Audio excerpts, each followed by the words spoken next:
እንዴት ናችሁ? ሰላም ከረማችሁ ተማሪዎች። የዛሬ ርዕሳችን ያው ቻፕተር ሆኖ ከ1500 እስከ 1800 ወይም ከ16ኛው ክፍለ ዘመን እስከ 19ኛው ክፍለ ዘመን የአፍሪካን እና አውትሳይድ ወርልድ እና በአፍሪካ የነበሩ ኪንግደሞች ወይም ነገስታቶች ወይም ስቴቶች ነው የምናያቸው። በየት ሴንትራል አፍሪካ፣ ማዕከላዊ አፍሪካ፣ ምስራቅ አፍሪካ እና ደቡብ አፍሪካ የነበሩትን ነው። ሴንትራል አፍሪካ ስንል ዛይር ሪቨር ያለበት ኮንጎ ኪንሻሳና ሪቨር ወንዙ የለም መሃል ለመሃል ወደ አትላንቲክ የሚገባው እሱ ጋር የነበሩትን ነገስታቶች። በኢስተርን አፍሪካ ስናይ ቪክቶሪያን ሐይቅ ትልቁን የነጭ አባይ መነሻን እሱም ማዕከል አድርገን ከኢስተርን አፍሪካ እሱ ዙሪያ የነበሩ ስቴቶችን፣ ወደ ሳውዝ አፍሪካ ስንሄድ ዚምባብዌን፣ እንዲሁም ኮይና ኮሄሳን የሚባሉ ቋንቋዎች እንደነበሩ እናውቃለን። በደቡብ አፍሪካ ኔቲቭ የነበሩ አፍሪካነር የሚባሉት እንደውም ዳቾች ናቸው። ዳቾች ማለት ኔዘርላንድ ወይም ሆላንድ ማለት ነው። አፍሪካነር የሚባሉት ኔቲቭ አይደሉም።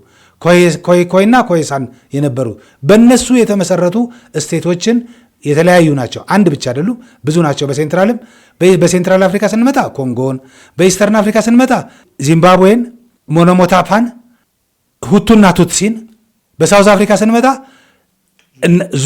የዙሉን ስቴቶችን አብረን የምናያቸው ይሆናል። በተባባልነው መሰረት ዘ ኪንግደም ኦፍ ኮንጎን እንይ። ኮንጎ በሲም ይጻፋል፣ በኬም ይጻፋል። እዚህ ላይ ግራ እንዳይገባችሁ ማለት ነው። ታሪክ ጸሐፊዎች ስም በመጽሐፍ ዙሪያ አንድ አይነት ስፔል ያደርጋሉ ብላችሁ እንዳጠብቁ ቢፈልጉም ሲም ይሆናል። እዚህ ጋም ሲም ማድረግ ይቻላል ማለት ነው በኬ ፋንታ። ይሄ ስቴት ኮንጎ ስቴት ሃይሊ ሴንትራላይዝድ የሆነ ማዕከላዊነቱን በጣም ያጠናከረ በሙሉ ጥቁሮቹ ከዌስተርን አፍሪካ ጋናም፣ ሶንጋይም፣ ማሊም ባንቱ ስፒኪንግ ናቸው። መስራቾቹ ህዝቦች ግን ይለያያሉ። ኢቨን ኢስተርን አፍሪካ ስዋሂሊ ስንመጣ በኋላ እናያለን። እነሱም ባንቱ ናቸው።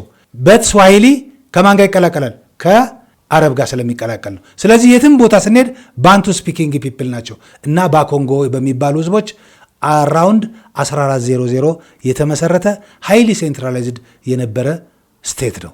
ዘ ኪንግ ማኒ ኮንጎ በመባል የሚታወቀው ሩልድ ስሩ 6 ፕሮቪንስ 6 ግዛቶችን ወይም ጠቅላይ ግዛቶችን በእኛ ስናመጣው ወይም ክፍለ ሀገሮችን ያስተዳድር ነበር። በዚያ ሲያስተዳድር መንግስት ያው ግብር መሰብሰቡ የታወቀ ነው። በኮንጎም የነበረው መንግስት ግብር ይሰበስባል። በምን አይነት? በዝሆን ጥርስ፣ በፓልም ኦይን እና በተለያየ ቆዳዎችን እንደ ግብር አድርጎ ይሰበስባል። ለመውደቁ ምክንያት ምን ሆነ? በመጀመሪያ ሲጀመር ከፖርቹጋሎች ጋር አላያንስ በመፍጠር አጋርነት በመፍጠር ይህን አካባቢ ወይም ኮንጎ የተመሰረተው በኮንጎ ኪንግደም ቢሆንም ከነሱ ጋር አላይንስመንት ወይም አጋርነት በመፍጠር ያስተዳድር ነበር። በኋላ ግን ከትራንስአትላንቲክ ስሌቭ ትሬድ መጀመር ጋር ተያይዞ ትራንስአትላንቲክ ስሌቭ ትሬድ ማለት አትላንቲክን አቋራጭ ከነበረው የባሪያ ንግድ ጋር ተያይዞ ፖርቹጋሎች ባሪያ ለመያዝ በሚያደርጉት ዘመቻ እና በውስጥ አለመረጋጋት ምክንያት ዚስ ኪንግደም ይሄ ኪንግደም ኮንጎ ብለን የምንጠራው ኪንግደም ኮላፕስ እንዳደረገ እንደተዳከመና እንደወደቀ ልታውቁ ይገባል። ቶሮዋ ኤንድ ሙዌኔ ሞታፓ ቶሮዋ ስቴት አፍተር ዚምባብዌ was abandoned, famous for refining, stone wheeling and capital was ካሂም የሚባል ይሄ ስቴት ቶሮዋ ስቴት ከግሬት ዚምባብዌ ከታላቁ ዚምባብዌ ከመውደቅ በኋላ የመጣ ስቴት ነው። ግሬት ዚምባብዌ የት ነው የምናገኘው? 9ኛ ክፍል ላይ ያለ ስቶን ሃውስ ማለት ነው። በትላልቅ የድንጋይ ቤት በመስራት የሚታወቁ ናቸው። ለምን ወደቀ እንኳን ብለን ስናነሳ ቢኮዝ ኦፍ የተፈጥሮ ሀብቱ ሙሉ በሙሉ ሙልጭ ብሎ አልቆ የወደቀ መንግስት ነው ብለን ፔኪውላር ብለን አንስተነዋል። ስለዚህ ቶሮዋ ስቴት ከዚምባብዌ መውደቅ በኋላ ተከትሎ የመጣ በድንጋይ ግንብ መገንባትን የቀጠለ ግን ካፒታሉን ካሚ የነበረ ትልቅ ኪንግደም ነበር። አሁንም ኢስተርን አፍሪካንን ዳዘር ሙዌኔ ሞታፓ ነው። ሞኖ ሞታፓ ተብሎ ተጽፎ ታገኛላችሁ። ሙዌኔ ሞታፓ ከሚለው ይልቅ ሞኖ ሞታፓ ኢምፓየር ተብሎ ሊጻፍ ይችላል። ማን ነው መስራቹ? ሞቶታ። ዋት ወዝ ዜር ኢኮኖሚ ማለት ነው። አሁን እዚህ ጋር ኢኮኖሚያቸው ምንድን ነው ብለን ስናይ ጎልድ ኤንድ አይቮሪ ትሬድ ነው። የወርቅና የዝሆን ጥርስ ንግድ ነው። በየት? በዛምቤዚ ቫሊ የዛምቤዚ ወንዝ አለ ሳውዝ ከዚምባብዌ አይታቸው እንደሆነ ወደ አትላንቲክ የሚፈስ እሱ ወደ ኢንዲያን ኦሽን የሚፈስ ወደ ኢንዲያን ኦሽን የሚፈስ የዛምቤዚን ወንዝ ተከትለው በሱ አካባቢ የሚያደርጉት የወርቅና የዝሆን ጥርስ ንግድ የኢኮኖሚ መሰረቱ ነበረ ሞኖሞታፓ። ይኸው እዚሁ መጣላችሁ። ዘ ፖርቹጊዝ ኔምድ ኢትስ ኪንግደም ሞኖሞታፓ ሚዌኔ ሞታፓ ብለው መጥራት ፖርቹጋሎች ሲቸገሩ ሞኖሞታፓ ብለው ቀየሩት። በኋላ ይሄው ኪንግደም ሞኖሞታፓ ብለው ፖርቹጋሎች ከጠሩት በኋላ የፖርቹጋል አሻንጉሊት መንግስት አቋቁሞበት ቀጥሏል ማለት ነው። ከዚህ ቀጥሎ የሚወጣው ሮዚ ነው። ሮዚ ኢምፓየር ቻንጅሜር ወዝ ኢትስ ሊደር፣ መሪው ቻንጅሚር በመባል ይታወቃል። የእሱ ተከታዮችና ወታደሮች ሮዚዊ ይባላሉ። እንደውም ሮዚዊ ማለት በዚሁ በኢስተርን አፍሪካ በሚነገር የባንቱ ቋንቋ አጥፊዎች ማለት ነው። አጥፊዎች ዲስትሮየርስ ነው ይላቸዋል። ኢን 1693 ሰክሰስፉሊ ኤክስፔልድ ዘ ፖርቹጊዝ ፍሮም ዚምባብዌ ፕላቶ በ1693 በተሳካ ሁኔታ ፖርቹጋሎችን ከዚምባብዌ ፕላቶማ አካባቢ ተራራማ አካባቢ አባረዋቸዋል ይላል። ቅድም ያነሳችሁ ዘግሬት ሌክ ስቴት ቡጋንዳ ኤንድ ሩዋንዳ ናቸው። ሁቱና ቱትሲ ያልኩት እዚህ ጋር ነው። ዘግሬት ሌክስ ዚምባብዌን ማነው ሌክ ቪክቶሪያን ሐይቅን ነው እሱም መሰረት አድርጎ ነው። ይኸው በስዕሉ እንደምትመለከቱት ይሄ ነው ትልቁ ሐይቅ የምስራቅ አፍሪካም ትልቁ በስፋትም እሱ ስለሆነ ማለት ነው። አንዱ ስቴት ቡጋንዳ ነው። ቡጋንዳ ስቴት ነው። ቡጋንዳ ተብሎ ይጠራል በዛው በቋንቋው። ዘኪንግ ካባካ ንጉሱ ደግሞ ካባካ የሚባል ታይትል አለው። ኮሎኒያሊዝም ላይ በኋላ በደንብ ይገባቸዋል። ይሄው ይደገማል። በኢስተርን አፍሪካ ሬዚስተንስ የምናገኘው ይሆናል። የት ነበረ ስንል ኖርዝ ዌስት ኦፍ ሌክ ቪክቶሪያ በሰሜን ምዕራብ ከቪክቶሪያ ሐይቅ ሰሜን ምዕራብ አካባቢ ፈርታይል የሆነው ሜዳ ላይ የነበረ ስቴት ነው። ዳዘር ስቴት ሩዋንዳ ነው። ሩዋንዳ ቱትሲዎቹ ፓስተራሊስቶቹ ማለት ነው። ሁቱ ደግሞ አግሪካልቸሮች ናቸው። መሪዎቹ ማን ናቸው? አሁን ስናየው ዝም ብለ ፓስተራሊስቶቹ ኋላ ቀር ናቸው። ዘላን ከብት አርቢዎቹ ኋላ ቀር ናቸው።